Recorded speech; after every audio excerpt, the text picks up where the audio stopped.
What do you think is the difference between a fact and the truth? This is Andy Leakey with Andy Leakey and Associates, a part of FC Tucker. And, I'm going to venture into that little thin ice there, so to speak, and talk about that a little bit today. The difference between a fact and the difference between what truth is.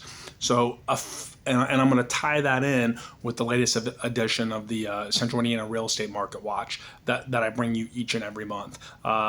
And by the way, if you would subscribe to this link, if you're watching on YouTube, or like the post and share the post if you're on Facebook, I really would appreciate that. But again, the difference between a fact and a truth. Well, every month with the Central Indiana Real Estate Report, I come to you with facts. I talk to you about data. It is facts are pieces of information or events that are verifiable and that have occurred in the past. Truth, we sometimes use facts to inform truth, but truth may include facts sprinkled in, but it also includes belief. And I also try to add that in my monthly market watch, because I really believe that there you go again. I really believe that when we use facts to inform us, it points to the most likely direction the most likely direction of what the market's going to do or what an outcome's going to be. So right now, digging into some of the facts a little bit with the most recent statistics here in Central Indiana, homes for sale are down 1.7%. And home sales are down 20.6%. So right now we have fewer homes than we did a year ago. If you remember, a year ago, we had people that were fighting over homes, people offering $15,000, $20,000, $30,000, $50,000 above list price in some instances, maybe waiving appraisals or waiving inspections. We're not seeing that now, but we actually have fewer homes for sale now than we did when people were fighting over homes. Well, that's because of the fact that interest rates are higher. There's less people that can afford to buy a house at 7.5% than they can at 4.5%, 5%, right? So that is a fact that is why there are fewer homes for sale, and also why there are a lot fewer home sales in Central Indiana. Now, my belief with that, and what I believe the truth of the matter is with that, is that if you're somebody that is really astute and you look a little further past the immediate facts going on here, that you're going to see, I think right now is a really interesting time in our market. I think that we're kind of hitting a little bit of a pause button before we kind of see the next iteration happen here. So right now, with fewer homes for sale but also fewer buyers, we're seeing buyers that are in the market right now have a little bit more time to make informed decisions.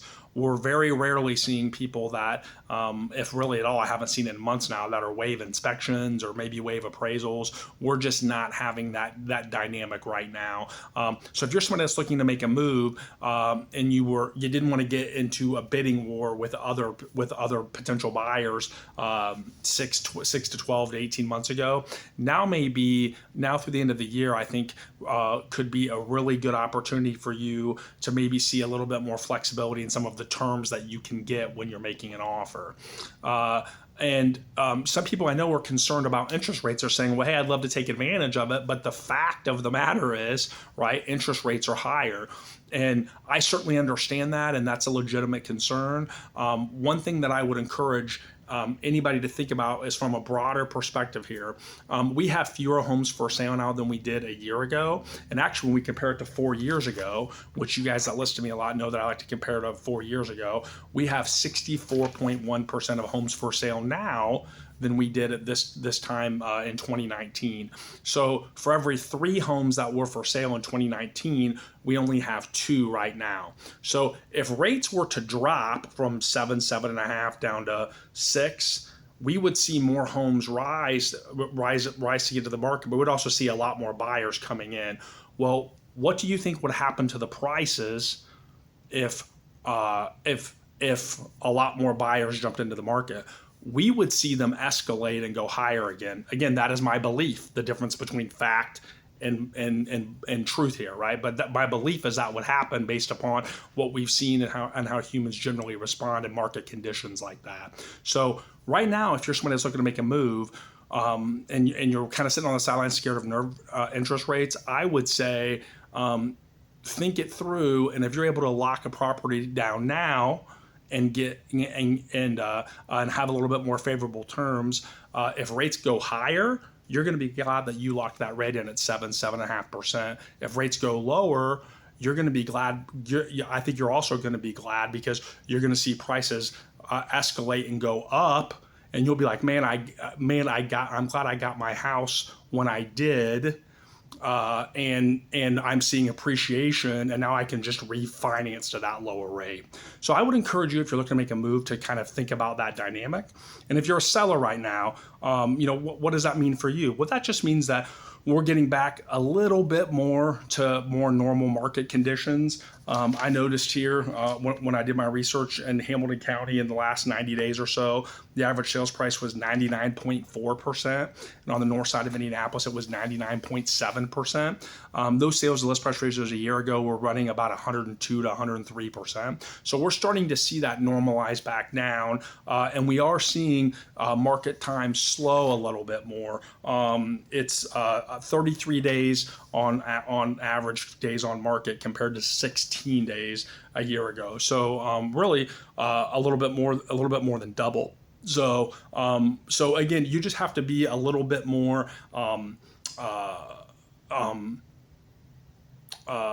I don't want to use the word reasonable, but a little bit more conventional and understanding as a seller. Hey, this is not going to look where I'm going to have a runaway amount of showings and runaway amount of offers. It's going to be a little bit more normalized. So I have to learn how to position myself in the marketplace and be able to target market my most opportune buyer that will value this home the most.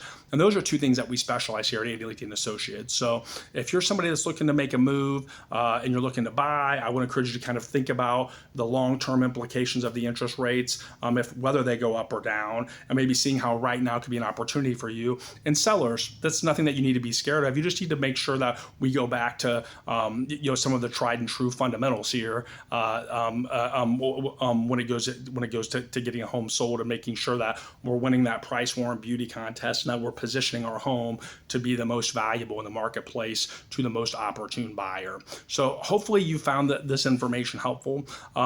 If you know somebody that would benefit from this information, I'd ask that you share this with them. And if you have any questions or comments, I would encourage you to